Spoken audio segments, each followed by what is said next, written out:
I like that about him. He was very kind. They're ready to EAT. Let me feed him right quick. Oh, God. Madon, what are we going to do here? Let's go. Oh my God. You need some more wine? No, I've had too much. Oh, Jesus.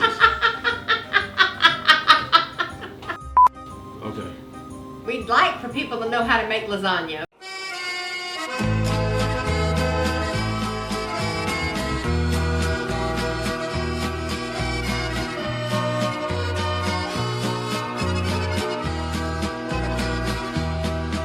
We sprayed a pan with Pam. We put some meat sauce at the bottom. Mike, I need you to put 5 noodles at the bottom. It's going to be 4 layers with 5 noodles to each layer. I've cut up 24 meatballs that I'm going to spread out evenly through each layer. And we're finishing our ricotta. And then next we're going to add the mozzarella.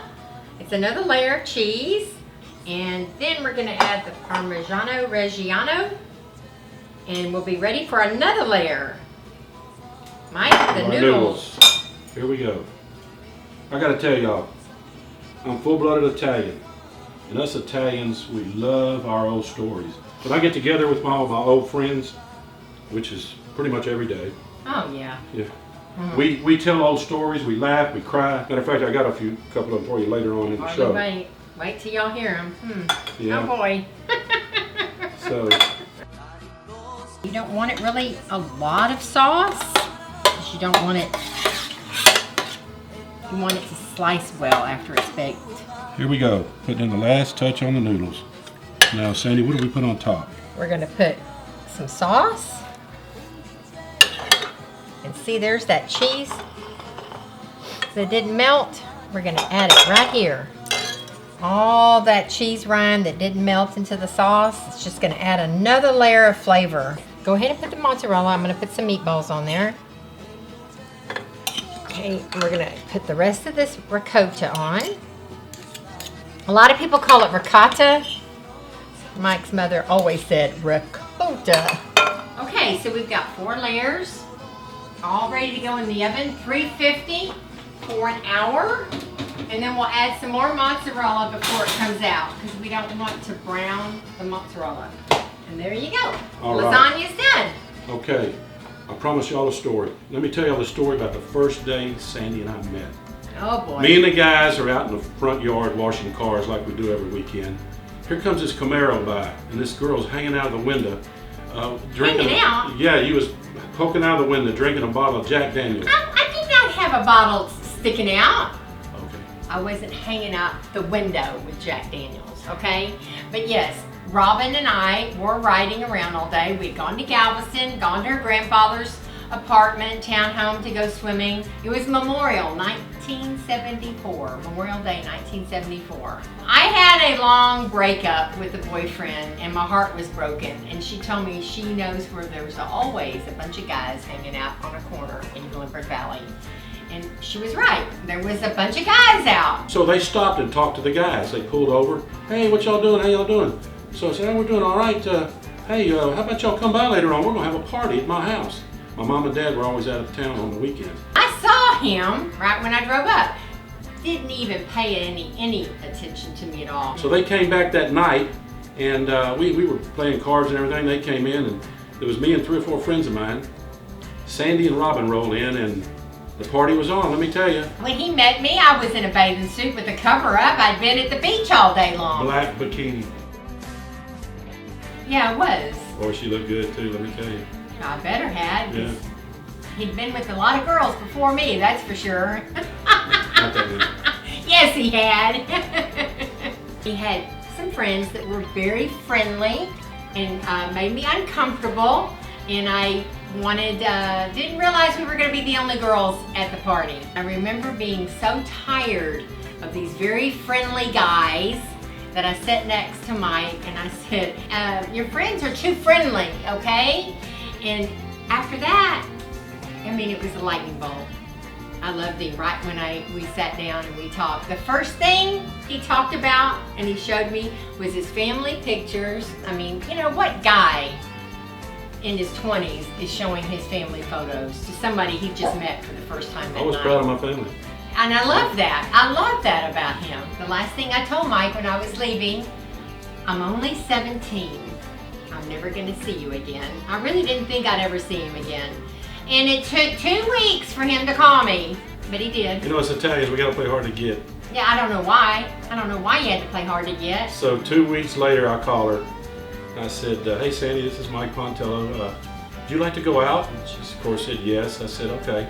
We're going to go to the Sunny Looks Steakhouse, which was the ultimate steakhouse in Houston. For y'all that grew up. Never been before. Grew up in Houston. It's the elite. Back in the day, it was the ultimate. So my buddy Randy White and I, we doubled. He was with Robin and I was with Sandy. And his mom had a brand new Cadillac. So let me tell you something. We were high rolling. Oh my God. Not two nickels to rub together, but we was high rolling. It didn't matter to me. We pick up Sandy in a Cadillac, and here we go. We're on our way to Sunny Looks. So we pull in, they valet the car, and we sit down, look around, and we ordered some drinks, and the menus show up. Madon, you ought to see these menus, these prices. I look at Randy, he looks at me.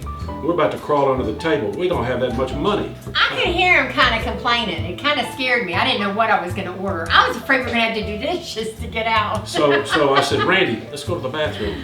So we go to the bathroom, and I said, White, we don't have enough money, man. What are we going to do? He said, I'll call my daddy.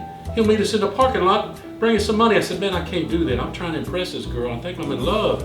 I mean, I'm not going to meet your dad in the parking lot for some money. I look like an idiot. He said, well, okay, let's go back and just see what happens. Cut a long story short, the end of the evening, we scraped up enough money. We paid for the meal. That was a Sunny Look story. Oh, it was a great first date. I wasn't expecting anything elaborate. I was just glad that he asked me out. So, honey, let's make some green beans. Okay, now we're going to make some Italian green beans, okay? Let me tell you about the green beans. Back in the day, the Italians, when somebody died, a funeral was an extravaganza. 3, 4, 5 days at the funeral home. The tradition of the Italian people is you bring food to people's homes because, you know, the families are coming over, they got to feed them. So this is one of the dishes everybody would bring when somebody died. My good buddy Frank Mandola at Mandola's Deli, he calls them funeral beans. That's what they called them back in the day. Matter of fact, he's got them on his menu. You can go to his restaurant and buy them. Here's how they're made. Okay, so this is 2 cans of whole green beans that have been drained for quite some time. As you can see, there's no fluid, no water left. We're going to toss these green beans with some olive oil. I don't know really how much, just until they're good and tossed but not soaking. And we've got the olive oil on them. Now we're going to put the breadcrumbs. We're going to put a good cup. These are Progresso breadcrumbs that have been extra seasoned with garlic powder, basil, pepper. The olive oil makes the breadcrumb stick. Is Yep, that the purpose? Yep, that makes it stick. Then we're going to add some grated Parmigiano Reggiano. We're going to toss that around. They look good. And the main thing is, these are my favorite. You don't want them to be soggy, but that you don't want them to be dry. And we're going to put them in this Pam sprayed pan here. And you don't want to make them real thick. A lot of people make them thick. They don't put enough breadcrumbs on them. They don't put enough cheese. We want to have the green beans in a thin layer so they're not real thick and soggy. I want them crunchy and browned. We're gonna add these artichokes that they're frozen, and I did a half a bag that you buy in the grocery store, and I cooked them and I marinated them, just let them sit in olive oil, let them soak up. We're gonna add the rest of these breadcrumbs, and we're gonna add a good part of this cheese, and we're gonna mix it up. We're gonna nestle these in, the green beans. We're not layering it, we're just trying to fit it in.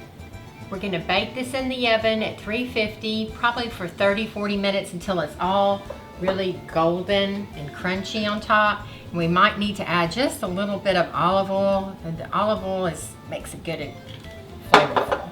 There you have it, the famous funeral beans. There they are. They look delicious. Every time my grandma Pontello would make Italian food, she had to make this fabulous garlic toast. This is the garlic toast, the exact garlic toast she made. It's crunchy, it's full of flavored butter, garlic. It's out of this world. Honey, I think it's time we tasted this lasagna. Okay, let's get it out. Here's the green beans. Oh, they See, smell so not good. real thick, and it's going to be good and crunchy and flavorful. And then we got the lasagna. Okay, I'm cutting the first piece here. Feels good. I can feel all those layers. Oh my gosh. Would you look at that? So you gotta let it sit so it stays together. You gotta let it sit. Yeah, if you'll notice, we made it with meatballs. You can make it with just meat sauce, but the old Italian way is you slice the meatballs up. Such a better taste than just the regular meat sauce. Okay, here's your piece, Mike. Hold me your plate, please. Thank you. And I'll get us some green beans, honey. Okay. See all those layers?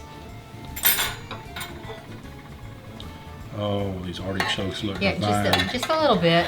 Yeah, perfect. All right, let's taste it. Okay, let's taste what this tastes like.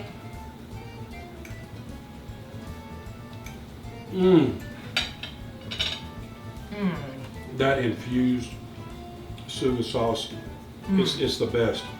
Oh, And the And the meatballs meatballs and the with- layers of cheese let's try the green and beans. lasagna. The noodles, the meatballs. Oh my gosh. It is so good. Oh, honey, I gotta have a piece of bite of toast. Here's for you, Grandma Pontello. Everything is out of this world. What time is it, honey? It is time for wine, okay, y'all? I am tired. This is a wrap for sure. Salute! Until next time. Salute! Woo!